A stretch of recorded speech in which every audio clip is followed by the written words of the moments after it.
Cher here, and it's Valentine's season. Well, more like Valentine's month, because it's only February. So, for this month, I decided I was gonna go alls out with reviews of everything romantic and everything love. And of course, I would love to start this month by talking about books that I highly believe you should read before your life ends. And I thought, since I'm going to be starting this new section, and I'm going to be starting it in the month of love, why not start with the books of romance? And I'm talking about the classics of Nicholas Sparks. I know that for some people that Nicholas Sparks could be a hit or miss depending if you like romance or not, and depending if you saw Nicholas Sparks movies, meaning movies based off from the books. They could either go good or bad. But instead of talking about like the movies overall, because I've only seen a few of them, I'm just going to talk about the books that I've read, and trust me, I've read and rejected like the majority of Nicholas Sparks' novels. And I decided on the ones that I highly believe that you should read. And heads up, all of my picks have been made into movies, and with good reason, I believe. I mean, how could a Nicholas Sparks book be memorable if it has not been made into a movie? And what I decided to do with this was, I'm not going to go into giant book reviews because that's not what this new series is about. It's just presenting books that I think should be read by a lot of you, especially if you guys, for this case, are Nicholas Sparks or romance fans. And I'm just going to give you the summary for each of them, and if they pique your fancy, go ahead. If they don't, it's okay. This is just me and my opinions. Let's get to it. And of course, starting at the very beginning, there is The Notebook. Of course, if you don't know who Nicholas Sparks is, you have to know what The Notebook is. One of the most groundbreaking romance movies of all time.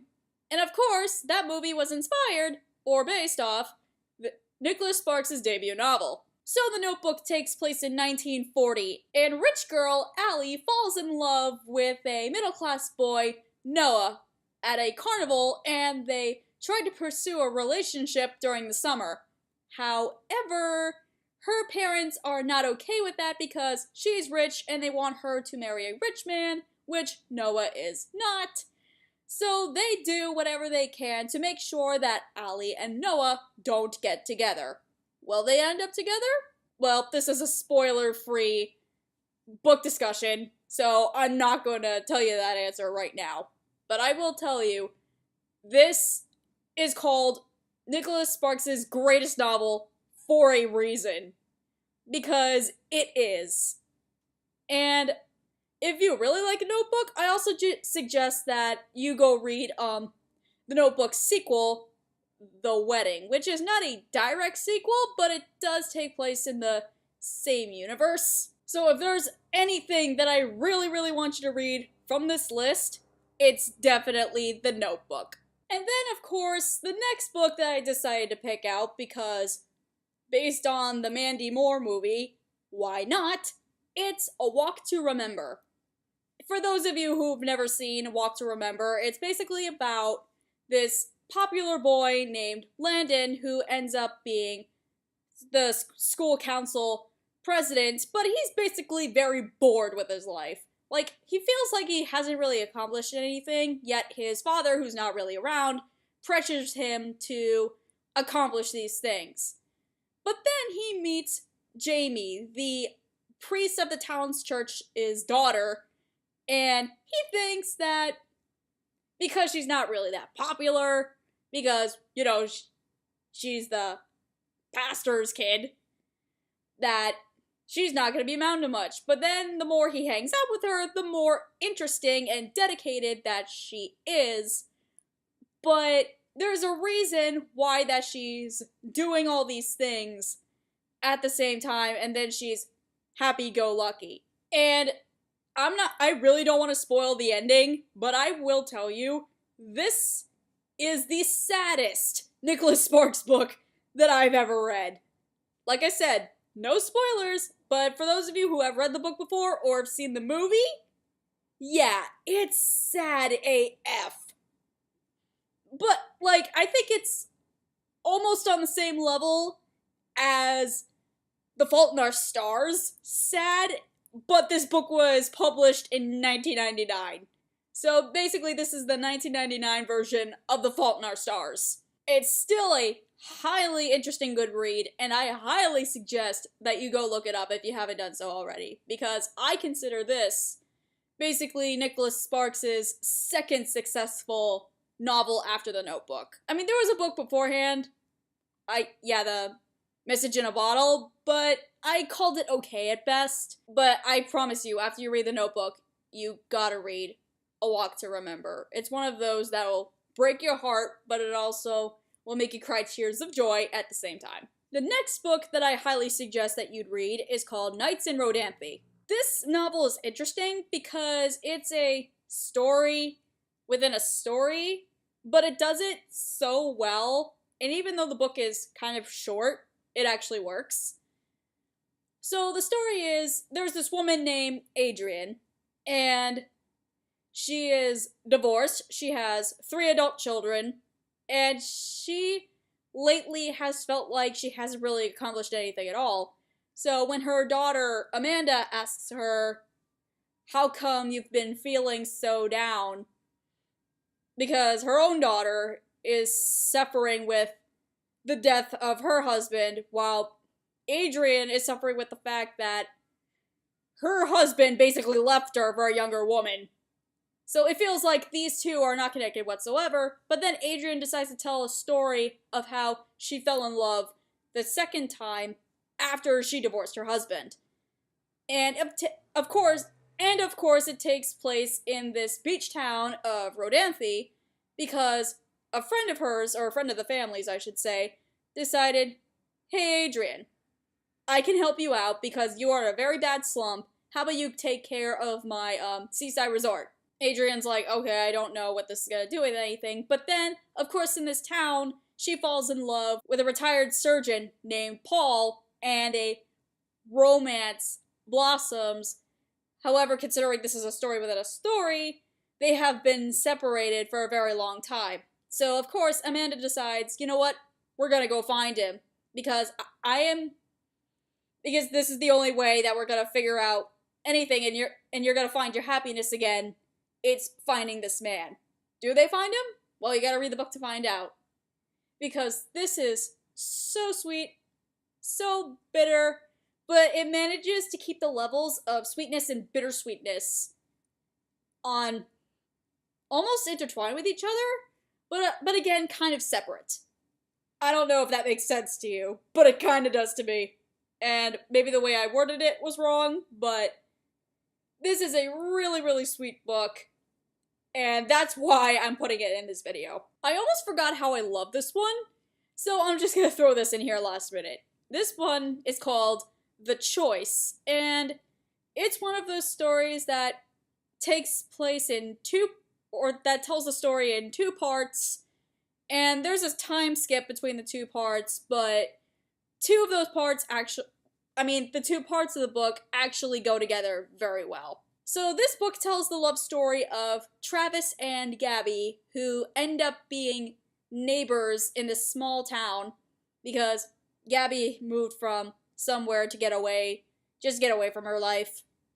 And they connect because they both have dogs. And Travis is one of those people who thinks he has it all and he doesn't need to fall in love by any means, but then of course it's the cliche plot of as soon he meets his new neighbor, a romance blossoms. But then again, the second part really throws you in for a loop because, like I said, it's the connection that they make in the first half of the book that really gets you in suspense for the second half, and I really don't want to spoil the second half because, God, the climax is so good. Okay, guys. Looking at the cover of this book, if you don't know the movie version of this, considering you're from my generation, I'm gonna be really disappointed. After reading the last song, I really want to see the movie now, because this is a different kind of love story combined in the one that kind of tells from different points of view.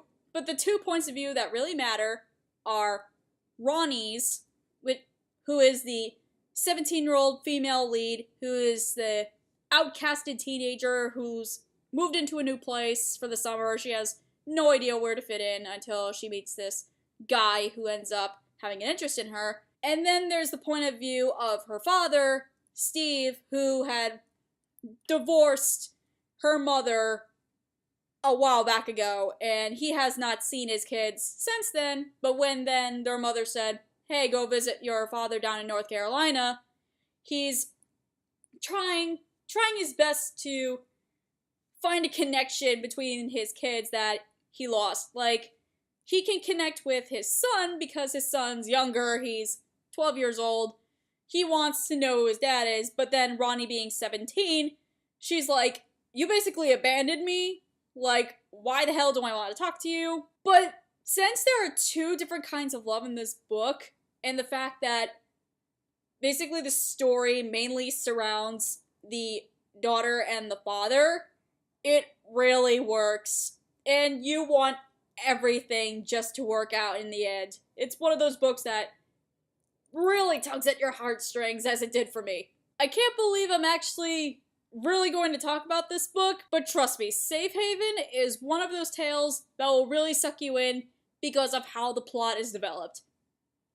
So you have this woman named Erin who basically runs away from her old life to this small town, and she ends up meeting and being helped by a guy named Alex whose wife had passed away, and he has to raise his 2 kids by himself. But of course, when Erin shows up to town, she's like, hey, I'm really connected with these kids, I can help you out. The reason why it's called Safe Haven, though, and it's not really a spoiler, so I'll just say it right now, Erin ran away from her husband because her husband is basically an abusive dickhead. And I am willing to say that because her husband is written so well to go into the mind of an abusive asshole, and the fact that he ends up getting his comeuppance, like, that is the most satisfying thing I have ever seen in my life. This book is just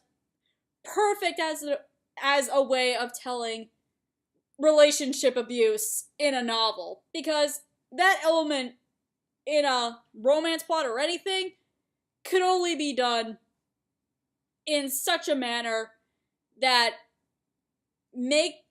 you gotta feel sympathy or empathy for the person who's being abused. And of course, when Sparks wrote Erin as a character, he did it so well. Like, he actually made her more human rather than just being like what a stereotypical pawn in another abusive relationship, in probably a Harlequin romance novel. And again, as I said before, like all the books I'm going to mention in this video, they have been turned into movies, and the movie is just as good. I know I have not been really talking about that in this video because this is more of a book video, not really a movie video, but I highly recommend that you go watch the movie after you read the book, just to see how brilliantly done this story does. And lastly, we got the most recent novel that I really, really love, that I have read from beginning to end. It's called The Longest Ride. And I think that was Nicholas Sparks' last good book, because the 2 books that he wrote after that, they were just either WTF books or just very bleh. The Longest Ride, unlike Knights and Rodanthe, is 2 stories that are going on at the same time, but they end up intertwining eventually. While Knights Rodanthe is a book that's a story within a story, this is just 2 stories going on at the same time that take place in 2 different time periods, but like I said, they end up merging together at some point or another. The first story that's mentioned which is more of a side story, I would think at this point, is the love story between Ira, an artist, and his wife, Ruth, who fell in love, I think, during the 1940s. Yeah, I just quickly looked it up, and they fell in love during World War II, so yeah, the 1940s. And the second love story takes place in the present, which focuses on the love story between Sophia, a college sorority girl, and Luke, who was a rodeo star in his hometown before he was just like, he got injured very badly and he just decided not to enter rodeos anymore. Like, for anyone who has seen The Longest Ride, which is the movie that came out 2 or 3 years ago, you know that the main focus of the story is Sophia and Luke because, like, there's more story to tell around them, and the side story just ends up being, like, a intertwined ploy for some odd reason, but I'm not complaining about the side story because it intertwines with Sophia and Luke pretty well, especially towards the end of the movie, which I'm not going to spoil. With this story, there are a couple of cliches, but they're not too terrible. Like, they actually help make the story make more sense, if you know what I mean. But the reason why I say go read this is because it's one of those books that really takes, like I said, 2 stories and manages to put them together at some point down the line, and it does it masterfully. Like, this book is a piece of art, I think, more than a stereotypical romance novel. I mean, probably every romance novel is a stereotypical romance novel, but something about Nicholas Sparks with a few of his books, well, like half of his books, especially the ones that got turned into movies, is that they have this magical sense in them that really suck you into their world, and it makes you want to get 2 people together. Especially those stories. So that's pretty much it for this video. If you really liked that, I suggest you click the like button down below, and I would also subscribe if you haven't done so already. And lastly, you can go check out the rest of my channel for some more fun content. I'm Cait, Cher, and it's been real. Ciao!